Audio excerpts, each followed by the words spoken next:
Tengo en la línea a mi amigo Kenneth Smith, socio de AEGO y ex jefe de negociaciones para el TEMEC. Ken, ¿cómo estás? Gusto en saludarte. Muy buenas noches, David. Qué gusto saludarte. Oye, a ver, decía en el editorial que parece que en Estados Unidos a los temas comerciales se les está subiendo el fuego, pero de poquito en poquito, de poquito en poquito. Y que nos va a pasar como los sapos que no se dieron cuenta que el agua ya estaba hirviendo, ¿no? Es correcto. Y el día de ayer y hoy también hubo audiencias en el Congreso. De hecho, estamos aquí en Washington en una visita de trabajo y todas las noticias aquí en el ámbito comercial en Washington es en torno a las audiencias en el Congreso que tuvo la representante comercial y la presionaron mucho sobre la falta de decisión para tomar medidas en materia comercial en los irritantes comerciales que tiene Estados Unidos con México, en maíz y en el tema de energía. Entonces, en efecto, la presión está subiendo. Pero el gobierno mexicano dice, es politiquería, son unos legisladores que están preocupados por las campañas. A mí me parece que minimizar este asunto es grave. Es correcto, porque tiene sectores que no son sectores menores, son sectores estratégicos tanto en Estados Unidos como en México, el sector energético que afecta a la competitividad de todos los sectores productivos y el sector agro, que es una gran historia de éxito a lo largo de 25 años de TEMEC, de Telecán y ahora TEMEC. Entonces sí es un tema políticamente fuerte en Estados Unidos, sí va a subir la presión porque nos acercamos a la temporada electoral del 2024, pero también hay intereses económicos muy fuertes que buscan que haya un cumplimiento del TEMEC, así como México debe buscar que Estados Unidos cumpla con el panel del sector automotriz. Entonces no son temas que simplemente van a desaparecer por sí solos. Sí, o sea, no es un asunto que se vaya a resolver mágicamente cuando se resuelva la elección.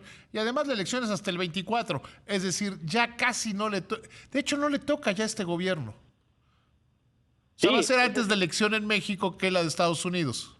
es correcto. Aquí la elección es en noviembre del 24 en Estados Unidos y entra en funciones el nuevo presidente en enero de 2025.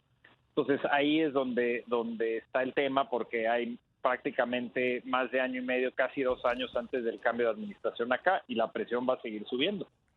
Sí, claro, o sea, la presión. ¿Y a ti qué opinión te merece que la secretaria de Economía de México, pues parece que está, insisto yo, administrando el asunto, como queriendo que nada se resuelva y queriendo como irlo aventando hacia adelante, que vaya pasando el tiempo? Mira, yo creo que Economía está en una posición difícil porque queda claro que del lado del gabinete energético en México no hay ninguna flexibilidad para cambiar aquellos elementos de la consulta de Estados Unidos que más le preocupa, que es la ley de la industria eléctrica. Es decir, si no hay un cambio a esa política energética y se modifica o se elimina esa ley, Estados Unidos va a seguir insistiendo que hay violaciones al TEMEC y el presidente López Obrador hasta el momento ha mandado señales de que no lo quiere hacer. Y en materia de maíz, creo que hubo un intento de economía. Perdón que te interrumpa, y porque además, perdón que te interrumpa, Sí, en claro. el caso de la ley eléctrica el presidente dice, quedó claro que es nuestra soberanía, pero una cosa es la soberanía y otra es el respeto a las reglas del Tratado de Libre Comercio.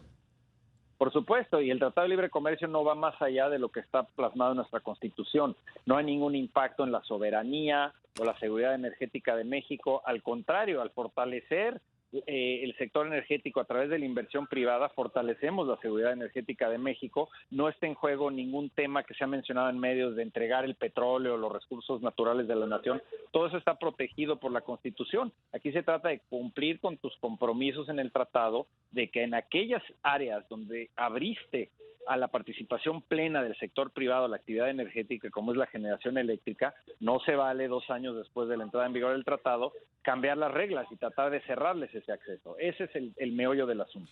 Y es importante recordar, ese tratado sí lo negociaron ustedes cuando iban de salida del gobierno, pero tuvo el visto bueno del gobierno entrante, porque ahí estaba el gran Jesús Seade dando certificación de que estaba pasando lo que quería el nuevo gobierno que pasara.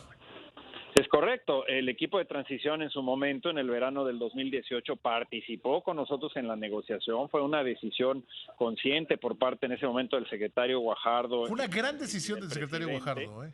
Fue una para gran decisión del incorporarlos secretario Guajardo. y que participaran, que se involucraran y se comprometieran y que lo que se acordara tuviera, como bien dices, el sello del presidente electo, para que entonces ya en 2019 con el presidente López Obrador en funciones pudieran impulsar su aprobación en el Senado, lo cual sucedió con un voto avasallador. Es decir, hay apoyo registrado, directo y claro de Morena en términos de los compromisos que están plasmados en el TEMEC. Entonces ahí no puede haber sorpresas de que ahora Estados Unidos pues nos cuestiona o cuestiona al gobierno de México en el sentido de decir, pues ahora me dices que no vas a cumplir. Y ahí es donde nos encontramos en este momento. ¿Qué pasa en el tema del maíz? Bueno, en el tema del maíz, como te mencionaba, la Secretaría de Economía, yo creo que a la llegada de la secretaria Buenrostro, entendió que tener una disputa comercial en el sector agro con Estados Unidos es un despropósito absoluto, es contribuir al problema de la inflación de los alimentos, de los precios de alimentos en México, y que había básicamente que deshacerse de este decreto. Pero en la negociación interna, también la digamos, radical de Morena, en Semarnat, en CONACYT, en Salud y en la Subsecretaría de Agricultura, pues impulsaron para que no se eliminara el decreto. Entonces queda un nuevo decreto que es una pues medida a medias, por así llamarle, donde ya no se va a afectar la importación de maíz para el sector pecuario y para el sector industrial, pero sí se trata de restringir el acceso del maíz que va a ser utilizado para producir tortillas. Y se habla de un posible daño a la salud del maíz OGM, cuando no hay ninguna evidencia científica, y al no haber evidencia científica no puedes justificar una medida de restricción comercial. Y ese es también el tema toral del caso del maíz. Sí, porque la posición de la Secretaría de Economía es no hay daño, porque no está en vigor. Sí, pero las inversiones no se toman de un día para otro, ¿no? Por supuesto, y Estados Unidos, como nosotros no aceptaríamos si de repente deciden, porque voló la mosca, cerrarnos el acceso al aguacate, también los demandaríamos. O sea, tú no puedes simplemente decir, estoy presuponiendo que hay un daño a la salud, no tengo ninguna evidencia, pero te cierro un área, un nicho de negocios que por más pequeño que sea, hay la posibilidad en un futuro de que crezca o de que haya una necesidad nueva en México que requiera traer maíz blanco OGM para hacer tortillas. ¿Por qué no?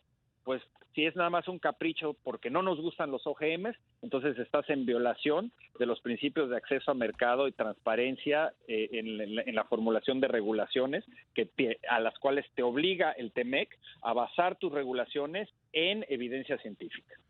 Kevin, te agradezco muchísimo que me hayas tomado la llamada desde Washington. Qué ciudad tan bonita. Te envidio. Ojalá te quedes el fin de semana. Regreso mañana, pero sí, pues es un gran lugar. Qué mal. Pero bueno, que te vaya muy bien. Muchísimas gracias.